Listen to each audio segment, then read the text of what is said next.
BJP के आने से पहले तो मैं ईसाई था, मुसलमान था। अरे बेशर्मो, सत्ता के दलालों करना चाहते हैं, करवाओगे? कहोगे अपने पापा दी अखंड रामायण तलने लल दीजिए वहाँ पर सस्ती लोग। मैं देश के प्रधानमंत्री के घर के सामने पढ़ना चाहता हूँ। है कोई माइका लाल जो मुझे बाबा साहब अम्बेडकर की मूर्ति को तोड़ दिया गया, तब आप कहाँ थे? तब आप अपने योगी जी से क्यों नहीं पूछे? क्यों नहीं? प्रस्तावना है, आप जो उद्देशिका देखिएगा, हम भारत के लोग। अंग्रेजों की हुकूमत रही तब खतरा नहीं हुआ, अलग अलग पार्टियों के 70 साल हुकूमत रहा तब हमें खतरा नहीं हुआ। मोदी जी के 8 साल में ही हिंदू खतरे में कैसे हो गया भैया, आप बताओ? जबकि नरेंद्र मोदी हिंदू हैं, रक्षा मंत्री हिंदू हैं, तमाम संवैधानिक पद पर बैठे लोग हिंदू हैं, तब हिंदू खतरे में कैसे हो गया? और सिर्फ हिंदू खतरे में नहीं है। अरे सुन लो, अरे सुन तो लो, किसने कहा दिक्कत है भाई? आप धर्मशास्त्रों को पढ़िए। सिर्फ हनुमान चालीसा आप धार्मिक शास्त्र कब पढ़ते हैं? जगह को साफ सुथरा करके, पवित्र करके। हम रेस कोर्स में पढ़ना चाहते हैं, अखंड रामायण करना चाहते हैं, करवाओगे? कहोगे अपने पापा दी अखंड रामायण तलने लल दीजिए वहाँ पर सस्ती लोकप्रियता के लिए। आप लोग इस तरीके से, भाजपा ने क्या कुछ आप लोगों को प्रमोट करने के लिए दिया होगा? आप दिन रात 24 घंटा यही खबर दिखाते हैं। हम कहते हैं कि जाइए आप बोलिए भाजपा वालों से कि हम अखंड रामायण और श्रीमद् भागवत गीता 7 रेस कोर्स में कराना चाहते हैं। करने देंगे प्रधानमंत्री जी? हिंदू हैं? अगर इसी बात से किसी के घर के बाहर हनुमान चालीसा पढ़ने से, भागवत गीता पढ़ने से हिंदू धर्म का सर्टिफिकेट मिलता है, तो मैं देश के प्रधानमंत्री के घर के सामने पढ़ना चाहता हूँ। है कोई माइका लाल जो मुझे वहां पढ़ने की इजाजत देगा? फिर वही वाली बात। आप देखिए, हिंदू धर्म क्या है? हिंदू धर्म 84 लाख योनियों के भरण पोषण की बात कहता है। हिंदू धर्म के 5 तत्व हैं: त्याग, तपस्या, बलिदान, क्षमा, परोपकार। हिंदू धर्म 4 चीजों पर आधारित है: अर्थ, धर्म, काम और मोक्ष। हिंदू धर्म 84 लाख योनियों के भरण पोषण की बात कहता है। हम पेड़ में पानी डालते हैं, ये पूजने की परंपरा इसलिए है कि पीपल का पेड़ 24 घंटा ऑक्सीजन देता है। जल के जीवों को, मछली को दाना डालने का मतलब कि जल के जो जीव हैं उनका भरण पोषण हिंदू धर्म सिखलाता है। वायु के जीव, पक्षियों को दाना डालना, जो वायु में जीव हैं उनके भरण पोषण की बात सिखाता है। गाय को पहली रोटी, कुत्तों को पिछली रोटी खिलाने का ये भी रिवाज हमारे यहाँ है। ऐसा इसलिए है कि कुत्ते का भी भरण पोषण हो और गाय की भी भरण पोषण हो। उस धर्म में, जिस धर्म में हमारे आराध्य देव ने विश्व वसुधैव कुटुंबकम की बात की हो, सर्वधर्म संभाव की बात की हो, सर्वे संतु सुखिना सर्वे संतु निरामया की बात की हो, जिस धर्म में अनेकता में एकता की बात की हो, जिस धर्म में नर ही नारायण की परिकल्पना की हो, उस धर्म में इंसान के साथ नफरत की बात नहीं। फिर तलवार उठाने के बाद क्यों करी जा रही है? गोले चलाने के बाद क्यों की जा रही है? ये लोग निश्चित तौर पर, जिस तरीके से रावण, आप समझिए, राम और रावण की राशि एक थी। राम अपने आचरण की वजह से पूजे जाते हैं और रावण अपने कुकर्मों की वजह से, जबकि रावण बहुत ही ज्ञानी था, वो असुर कहलाया। कृष्ण, कौरव और कंस की भी गाथा आपने सुनी होगी, देखी होगी, टीवियों पर सीरियल जब देखा होगा। कृष्ण अपनी मर्यादा के लिए पूजे जाते हैं, वहीं कौरव और कंस अपने कुकर्मों के लिए। हिंदू धर्म में यही चीज सिखलाया है।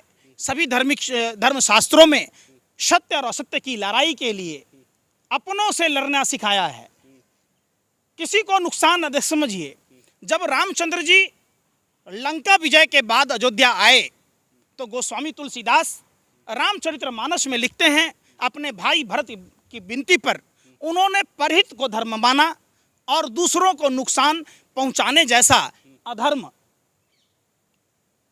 कोई नहीं ऐसा बताया।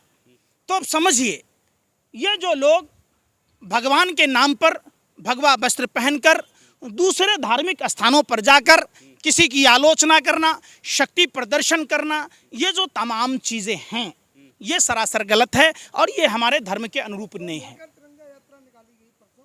निश्चित तौर पर देखिए, हमारे देश का राष्ट्रीय ध्वज है तिरंगा। हम सभी को सम्मान करना चाहिए।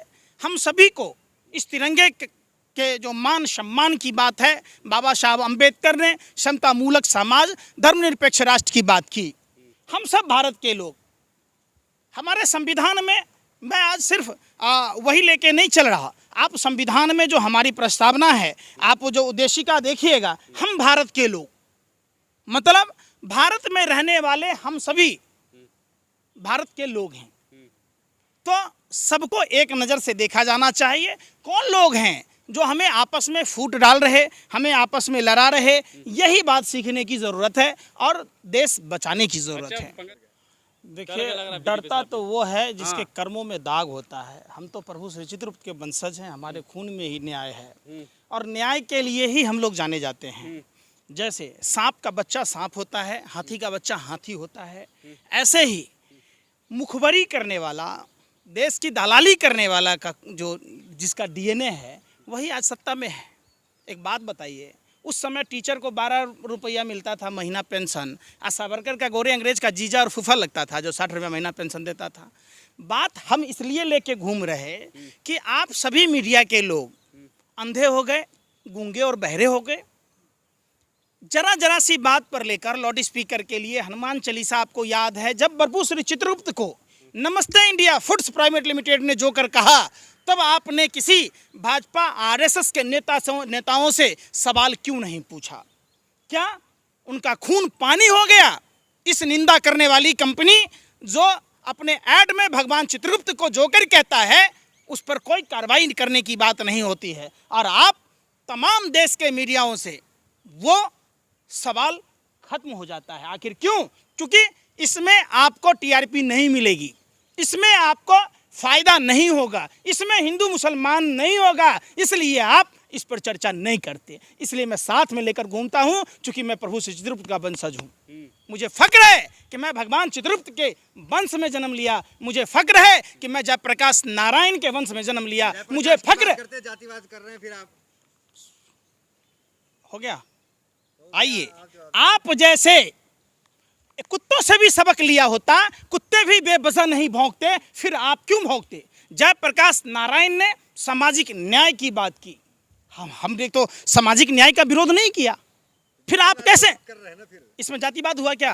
ये जातिवाद कहलाया? अगर अपने धर्म के, योगी जी कहते हैं हम राजपूत हैं तो आपको दिक्कत होता है, आप अपना बता रहे हैं तो आपको फिर तकलीफ नहीं हो गया। किसको जोगी कहते? अरे भैया, किसको जोगी कहते?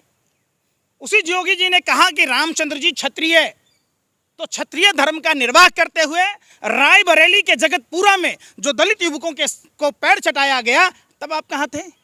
तब आप कहाँ थे? प्रभु श्री राम ने सबरी माता के जूठे बैर खाए। आप उदाहरण देते ना, और उन कुकर्मियों को सजा देते। 14 अप्रैल के दिन जब बहराइच में बाबा साहब अम्बेडकर की मूर्ति को तोड़ दिया गया, तब आप कहाँ थे? तब आप अपने योगी जी से क्यों नहीं पूछे? क्यों नहीं पूछे? बताओ। समझिए, साधु और असाधु में फर्क समझना होगा। रामायण, गीता, कुरान हमें जीवन जीने की कला सिखाता है। उसी रामायण में आपने देखा होगा, कालनेमी और रावण ने भगवा वस्त्र पहनकर कुकर्म करने का प्रयास किया, लेकिन भगवा पहनने के बाद वो साधु नहीं कहलाया। उत्तर प्रदेश के मुख्यमंत्री पर 70 से अधिक धाराओं में मामला दर्ज है और वो अपराधी हैं। और जिस तरीके से वो शासन सत्ता संभाल रहे, रावण, कौरव और कंस की तरह, जहां दलित सुरक्षित नहीं, जहां पिछड़े सुरक्षित नहीं, जहां महिलाएं सुरक्षित नहीं। आप बताइए। हिंदू तो सुरक्षित है ना? कौन सा हिंदू सुरक्षित है भैया? हिंदू सुरक्षित तो कर ही रहे हैं हर जगह। अच्छा, हाँ। कैसे बताओ? हनुमान चालीसा अरे भैया, आप पत्रकार हो, हाँ। बता तो दो। 90 करोड़, अरे सुन लेवल सुनो पहले बात।